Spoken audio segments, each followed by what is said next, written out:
masjid itu digeser dengan menggunakan benang.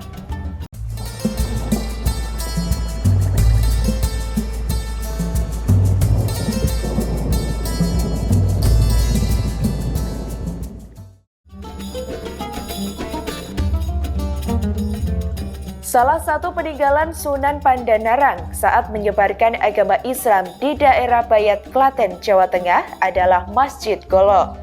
Masjid Golo ini berukuran 8 x 8 meter yang terbuat dari fondasi batu kapur dan bata. Selain itu, masjid ini memiliki 16 tiang penyangga dari kayu jati. Masjid yang didirikan pada abad ke-16 itu punya cerita yang menarik. Lokasinya yang persis berada di tepi jalan raya membuat akses menuju tempat itu tidaklah sulit.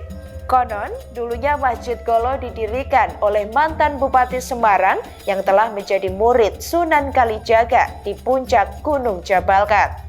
Sunan Pandanaran yang awalnya Bupati Semarang dikenal amat gigir. Dia kemudian bertobat setelah bertemu dengan Sunan Kalijaga.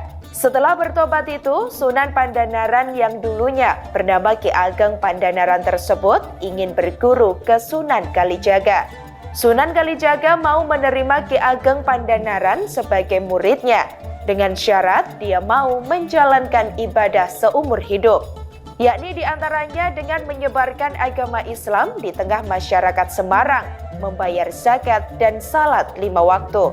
Setelah beberapa waktu berguru dengan Sunan Kalijaga, dia kemudian diangkat menjadi mubalik dan diberi amanah menyebarkan ajaran Islam di desa Tembayat.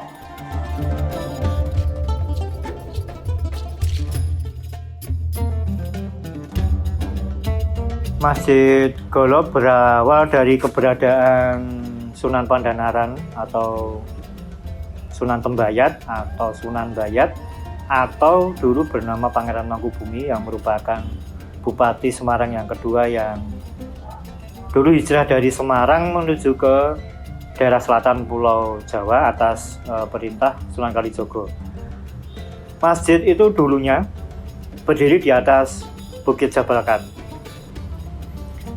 Kemudian karena di sana suara azan yang dikumandangkan oleh Syekh Domba, salah satu orang kepercayaan dari Sunan Pandanaran itu, terlalu keras hingga terdengar sampai ke Masjid Agung Demak. Para wali kemudian memerintahkan atau menyarankan kepada Sunan Pandanaran untuk menggeser masjid tersebut supaya agak lebih ke bawah. Nah, kemudian menurut cerita konon itu masjid itu digeser dengan menggunakan benang oleh Sunan Pandanaran. Ada juga versi yang digeser menggunakan jari dari Sunan Pandanaran. Jadi sekarang keberadaan masjid itu sekarang berada di bawah, di dekat Gua Maria dari daerah Jabalkat, dan diberi nama dengan nama Masjid Golo karena di sana ada semacam prasasti kuno yang ada angka 1 dan 7 yang artinya dalam bahasa Jawa go dan lo, ya, itu mungkin adalah jumlah rakaat untuk sholat.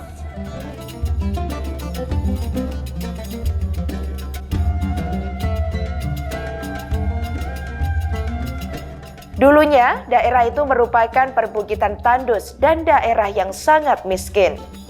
Namun menurut cerita yang berkembang di masyarakat, masjid ini dulu berada di Gunung Jabalkat, sebelah utara lokasi bangunan yang berdiri saat ini.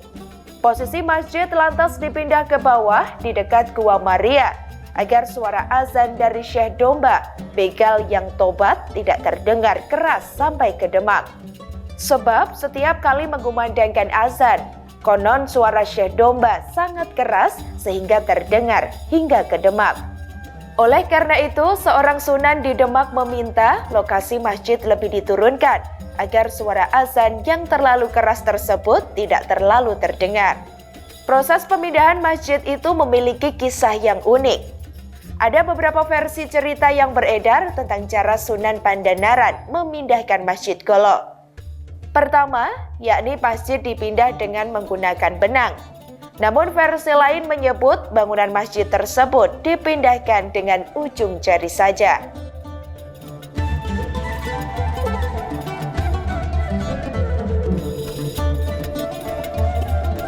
Iya, Golo, Go dan Lo. Jadi Masjid Golo itu dulunya berada di atas makam dari Sunan Pandanaran. Jadi di atas, yang paling atas, Jabal Kat itu artinya kan tempat yang paling tinggi.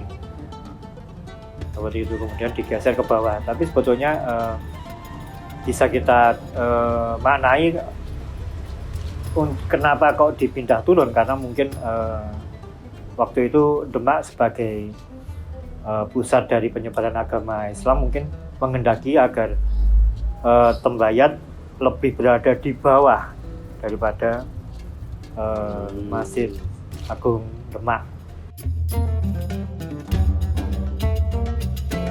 Ya, penyebaran di sana sendiri, kenapa masjid itu diletakkan dulu di bagian atas, karena waktu itu memang daerah Bayat itu dulunya itu merupakan tempat buangan dari penjahat-penjahat dari Majapahit. Jadi di sana memang ada pemukiman yang mayoritas pastinya Hindu ya. Maka dari itu Sunan Kalijaga menyuruh Sunan Tembayat atau Sunan Bayat atau Sunan Pandanaran untuk menyebarkan di agama di daerah situ, karena untuk mengislamkan daerah itu. Dan beliau kemudian mencoba mengakulturasi dengan budaya setempat, jadi ada semacam budaya-budaya lokal yang dicampur seperti halnya yang dilakukan oleh Sunan Kalijaga ketika menyebarkan agama Islam pada waktu itu. Iya, karena Sunan Tembayat atau Sunan Pandanaran sendiri kemudian kelak dijadikan juga anggota Wali Songo yang generasi kedua, menggantikan waktu itu Sesi Jenar atau Sunan Kajenar waktu itu. Kalau tahunnya mestinya ketika akhir dari zaman